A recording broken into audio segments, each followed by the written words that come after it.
یہ 2023 کی بات ہے۔ میری پھپھو کے گھر میں عصیب زدہ واقعات ہونا شروع ہوئے۔ ایک دن میری پھپھو بتاتی ہیں کہ رات کو وہ اپنی نند کے ساتھ کمرے میں سو رہی تھی۔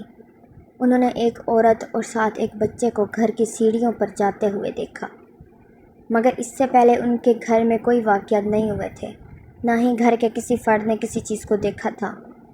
وہ اس رات میں پہلی بار ہوا تھا، اس لیے پھپھو نے وہم سمجھ کر نظر انداز کر دیا۔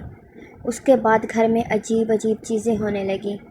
کبھی ایک عورت نظر آتی جس کا رنگ بالکل کالا تھا اور چہرہ صحیح طرح دکھائی نہیں دیتا تھا۔ کبھی اپنے بچے کے ساتھ ہوتی، کبھی اکیلی، اور کبھی ایک مرد نظر آتا۔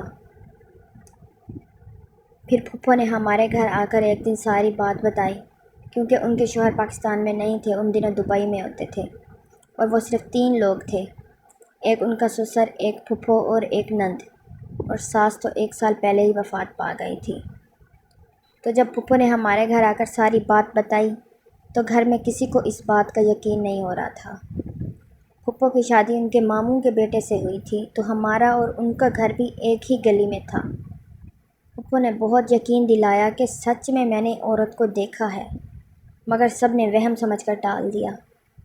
پھر ایک دن وہ اپنے روم میں سو رہی تھی کہ ایک خالی ہاتھ ان کی چارپائی پر آ رہا تھا۔ پھپھو اور اس کی نند نے اپنی آنکھوں سے دیکھا اور شور مچا کر کمرے سے باہر بھاگ آئیں۔ خیر رات کسی طرح گزر گئی۔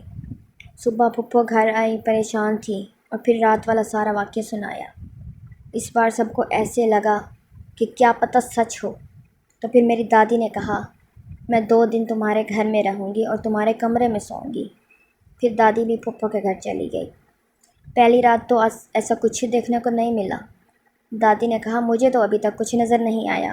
پھپھو نے کہا، 1-2 دن رکیں تو پھر دیکھنا۔ اگلی رات دادی سو رہی تھی کہ انہوں نے دیکھا کہ ایک عورت ان کی چارپائی کے پاس کھڑی ہے، جس کا چہرہ بہت خوفناک ہے اور کالے کپڑے پہنے ہوئے ہے، اور دادی کی طرف دیکھ رہی ہے۔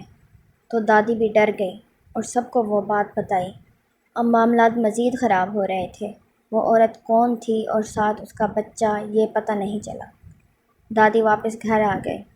ایک دن پھپھو کے سسر نے کہا کہ کسی عامل کو بلا کر دکھا دیتے ہیں، شاید کچھ حل نکل آئے۔ عامل کو بلانے سے ٹھیک 1 دن پہلے پھپھو گھر میں اکیلی تھی، دن کا ٹائم تھا، اور اچانک ان کے کمرے میں لگے ایک پردے کو آگ لگ گئی۔ یہ دیکھ کر پھپھو بھاگ کر ہمارے گھر آ گئی اور سارا واقعہ بتایا۔ ہم لوگ بھی دیکھنے چلے گئے، سب کو دکھایا گیا۔ آگ تو واقعی لگی تھی، پردہ جل گیا تھا۔ اب میں اور میری خالہ وہ پردے دیکھ رہے تھے، اور پھپھو بھی کمرے میں کھڑی تھی۔ دروازے کے پاس اچانک پھپھو کو کسی چیز نے سر سے پکڑ کر دیوار پر مارنا شروع کر دیا۔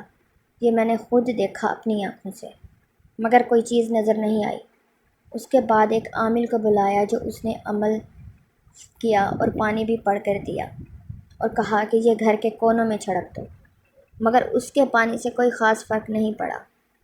اگلے دن پھپھو اسی روم میں گئیں۔ وہاں ایک الماری تھی کپڑوں والی، جس کو لاک لگا ہوا تھا۔ جیسے ہی وہ الماری کھولی، اندر کچا گوشت پڑا ہوا تھا، جس کو ایک قمیض کے اوپر چنا گیا تھا۔ پھپھو نے اس کی تصویر بنائی اور ہم سب کو دکھائی۔ اس کے بعد ایک اور عامل کو بلایا گیا، اس نے تعویذ کیے اور چلا گیا۔ رات کو وہ عورت میری پھپھو کے خواب میں آئی اور بولی، یہ عامل ہمارا کچھ نہیں بگاڑ سکتے، ہم اس گھر پر قابض ہیں اور کہیں نہیں جائیں گے، ہم لوگ آپ کو کوئی نقصان نہیں دیں گے، اگر تم لوگ بار بار عامل کو بلا کر ہمیں گھر سے نکالنے کی کوشش کرو گے تو پھر نقصان پہنچے گا۔ اگلے دن پھپھو نے یہ سب کو بات بتائی، اور پھر ایک عامل تھا جو کافی پڑھا لکھا تھا، اس کو ساری بات بتائی۔ اس نے کہا کہ یہ جنات اب گھر نہیں چھوڑیں گے، بہتر یہی ہوگا کہ آپ لوگ انہیں تنگ نہ کرو۔ اس کے بعد انہوں نے جہاں وہ مخلوق رہتی تھی اس جگہ پر جانا بند کر دیا، اور پھر دوبارہ وہ نظر نہیں آئے۔